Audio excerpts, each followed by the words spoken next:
Hi there, Natalie with you today with a new process video for Altenew. And today I'm showing projects created with the watercolor stamp set.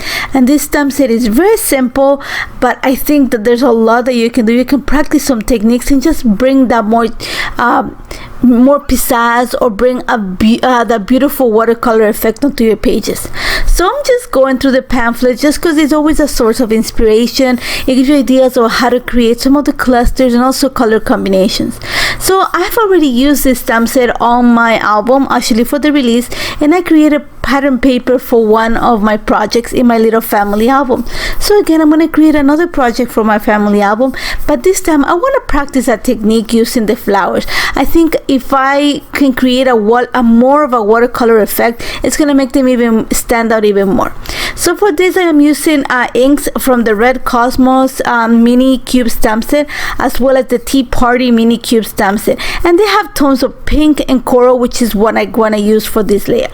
So you're going to see that my idea is I'm going to use two different color inks to create my flower. I'm going to use a lighter color in the middle of the flower and then a darker towards the outside of it.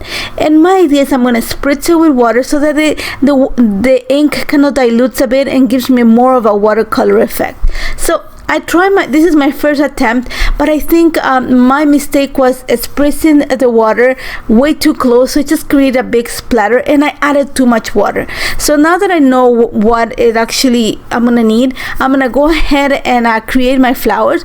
I'm gonna go again, like I said, a lighter color of ink in the middle, a darker color of ink in the outside, but this time I'm actually gonna mist the stamp in this case using I'm gonna go from a little bit further away. So you're gonna see that I separate my hand a bit so that it's just like a small mist that hits the stamp, and I'm just gonna move the ink a little bit and create the watercolor effect that I'm looking for.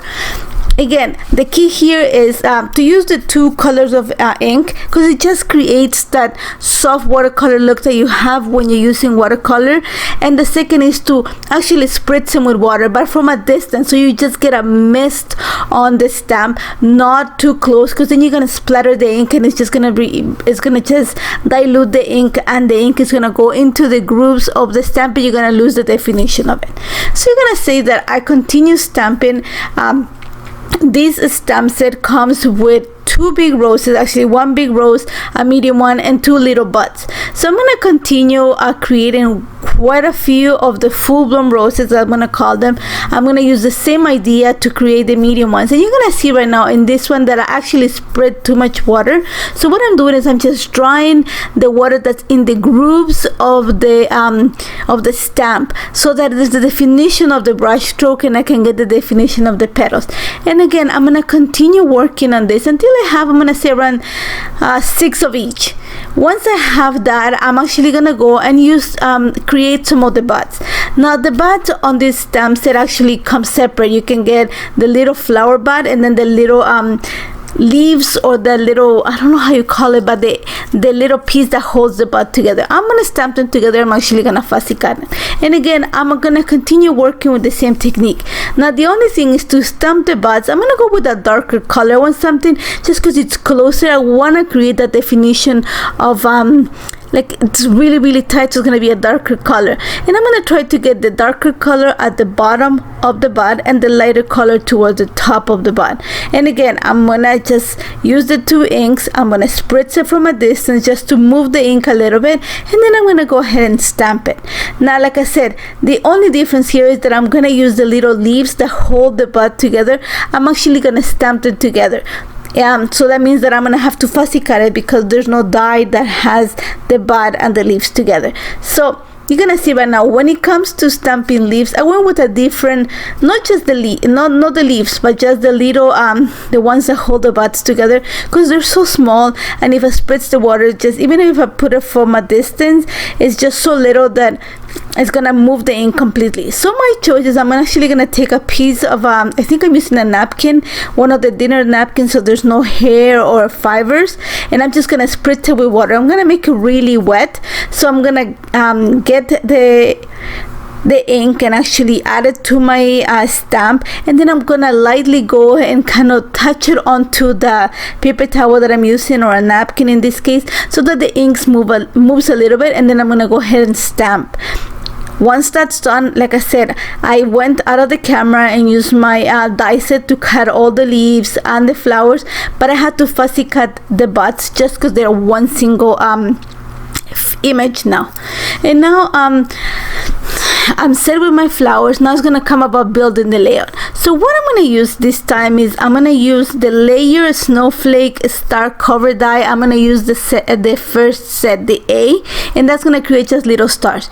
But what I'm gonna use is the peach, gold peach watercolor washi tape, and you're gonna see that I'm gonna actually attach it to a piece of white cardstock, and I make sure that this one is perfect, the perfect size for the cover die. But I want to create, I'm gonna say, a complete strip of the die. I don't want to have two pieces. So the trick here is to make sure that when I create my first cut, and you're gonna see it, I'm gonna show you the first cut, is I'm gonna run the die, but I'm gonna make sure that one of the edges of the die, either top or bottom, is outside of the cutting pad. That means that when I put it through, that part is not gonna cut.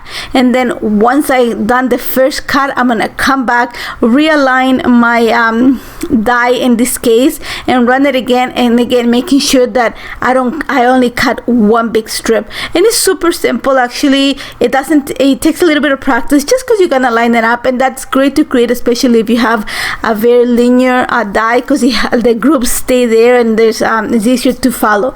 Once I have that in place, I'm actually gonna cut this little, I'm gonna say it's like a large detailed cut file. Think of it as a cut file, a die cut, and I'm gonna cut it in half and actually attach it to the edges of my little layout.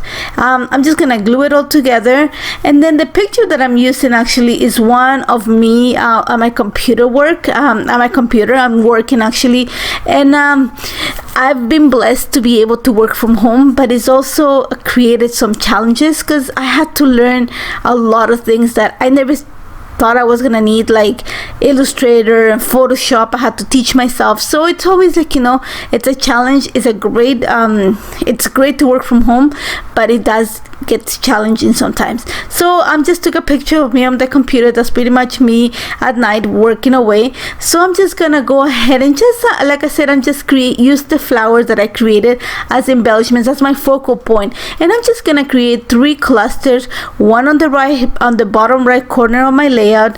Once I glue the picture, kind of a diagonal look, like diagonally to the big cluster, I'm gonna actually create 2 small clusters around the picture, and that's about it. I'm gonna take it off camera and just add some foam adhesive behind it. I don't want to show you that. And once I have that, I'm actually gonna cut my layout into, remember, I'm gonna put it in a ring, the album, so I gotta make sure that I cut it and punch my holes. And then I'm gonna use actually the stamp set, and I'm gonna use the obsidian black ink, sorry, just to add my title. And I'm actually gonna use the stamp set. The stamp set talks about believe and how you can do it, and I'm gonna use the word believe to add my title. But there's these long sentences or sentiments, and I knew that I cannot fit it completely on my page. So what I did is I actually put it on my stamp block, and I just added ink to the part that I knew was gonna fit in that little space, and then I cleaned my stamp set and added the ink to the second part and stamped it right underneath it. All I'm doing right now is adding my lines with journal, and I just added I think 1 or 2 little simple embellishments. All I'm gonna do to finish this page is I'm gonna add a little bit of the antique metallic gold spray just to bring a little bit of shine to the page, and that's about it.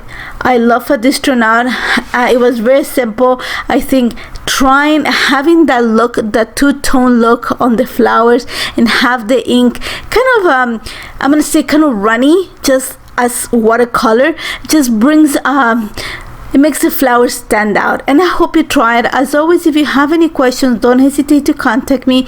Make sure you check the shop for the stamp set. It's available. It was just released, and I'm sure you're gonna love it, because it's very, like I said, it's very simple to use. Even if you just use it as is without having to, you know, spritz the stamp, it can create beautiful bouquets in a really short amount of time. So don't forget to check it out. Thank you so much for joining me, guys, and I hope to see you soon. Take care.